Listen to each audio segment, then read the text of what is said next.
El Señor esté con vosotros. Y con tu espíritu. Del Santo Evangelio según San Mateo. Gloria a ti, Señor. En aquel tiempo se puso Jesús a recriminar a las ciudades donde había hecho la mayor parte de milagros, porque no se habían convertido.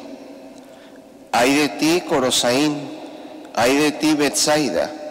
Si en Tiro y en Sidón se hubieran hecho los milagros que en vosotras, hace tiempo se habrían convertido cubiertas de sayal y ceniza.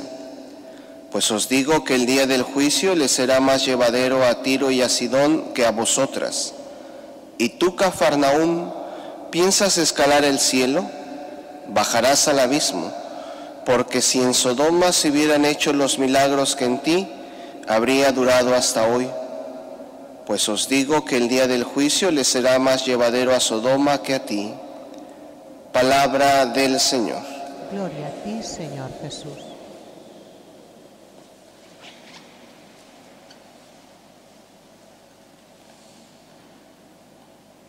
La primera lectura de hoy es continuación de los temas de los últimos días, en las cuales se ve estas acusaciones contra el pueblo de Israel, o sea, por parte de Judá. Israel se alía con los sirios, con Damasco. Recordemos, Damasco nos puede parecer muy oriental, pero está nada, a 200 kilómetros de Jerusalén, está muy cerca. Y hay esa alianza que intentan hacer los israelitas, o sea, el reino del norte, con Siria para invadir Judea y acabar con Judea. Y aquí está el profeta que dice que ni hablar, que eso no pasará por mucho que quieran, por mucho terror que estén infundiendo en ese momento en Judá. Eso no pasará, al revés.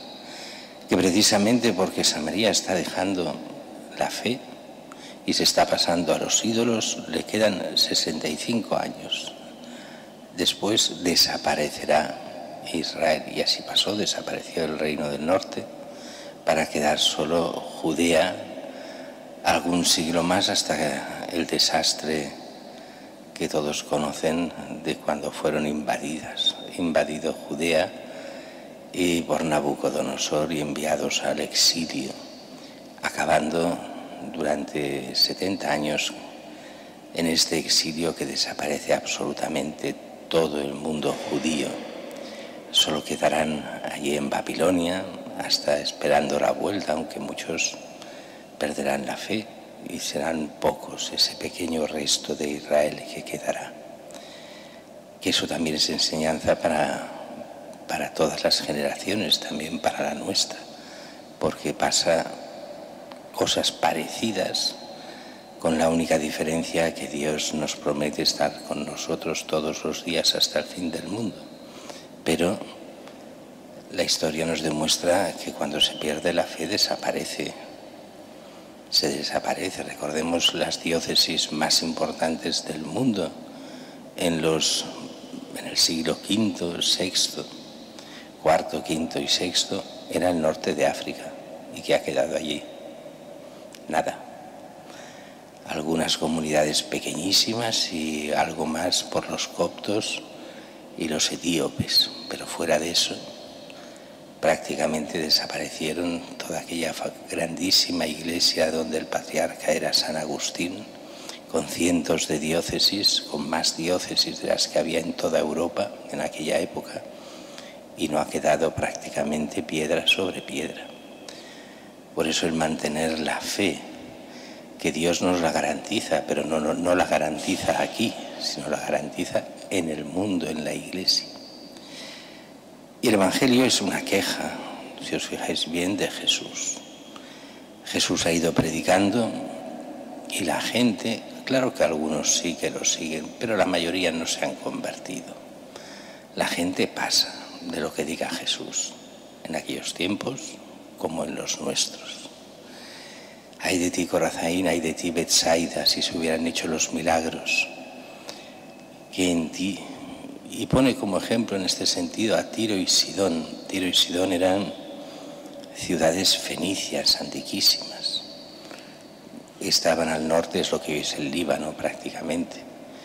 Y esos, si se hubieran hecho ahí esos milagros que se hicieron en ti, se hubieran todos convertido, pero vosotros no, así que os hundiréis.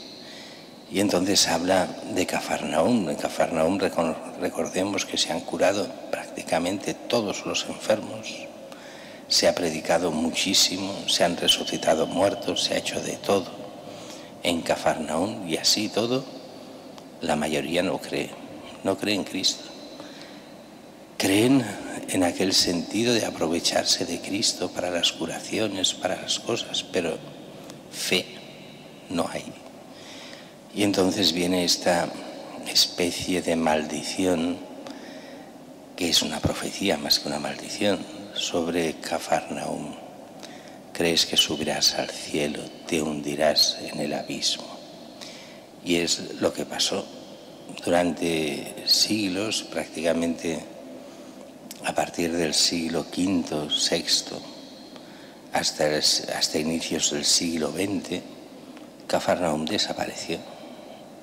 Desapareció en el sentido de que nadie sabía ni dónde estaba, ni incluso se llegó a decir en el siglo XIX, Bultmann y compañía, estos teólogos liberales, que Cafarnaúm no había existido nunca. ¿Por qué? Porque no existía ningún documento que no fuese cristiano. Pero los documentos cristianos no tienen importancia, así que si no está en documentos paganos, es toda una invención de la Iglesia.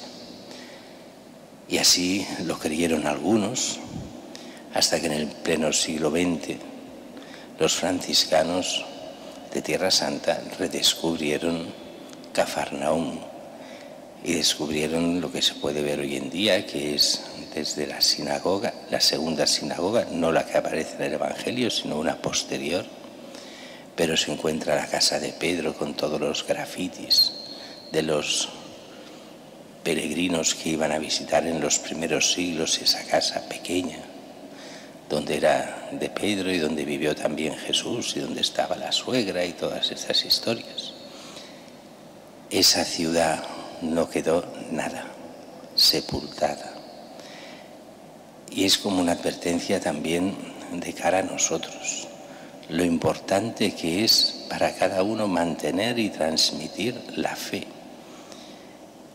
No es simplemente quedarnos con la fe que aprendimos y dejar que se muera para los demás, sino transmitirla, tener esa fe, vivir la fe, aumentar nuestra fe y transmitirla de forma que cuantos más lleguen a creer en Cristo. Pero también se podría profetizar, no soy profeta y esto no es ninguna profecía, de que no quedará tampoco piedra sobre piedra aquí en Barcelona, sino nos convertimos también nosotros y llegamos a la fe. ¿De qué sirven grandes monumentos cristianos si detrás no hay una gran fe cristiana? La fe está por encima de los edificios, de los monumentos, de las iglesias. Lo importante es vivir esa fe en Cristo que nos lleva a la salvación. Y para eso tenemos la gran intercesora, a María. De allí que hoy que celebramos la fiesta de la Virgen del Carmen, aunque sea una invocación carmelita, pero que ha traspasado prácticamente a tantos cristianos, con toda esa mentalidad del escapulario que es ese signo de la consagración. Era la sustitución del hábito carmelita. De ahí las escápulas, se llevaba escapulario, quiere decir el hábito carmelita. Y se sustituía para los laicos con esa imposición de lo que es el escapulario, de tela pequeño, pero que representa ser consagrados a la Virgen. Ser consagrados a la Virgen para vivir como la Virgen quiere. Si se pone un escapulario y no se vive la fe, no salva, porque quiere decir que solo es superstición. Si se impone el escapulario para ser consagrados a la Virgen y vivir según su Hijo, entonces tiene todo el sentido del mundo, porque es guía para nuestra salvación.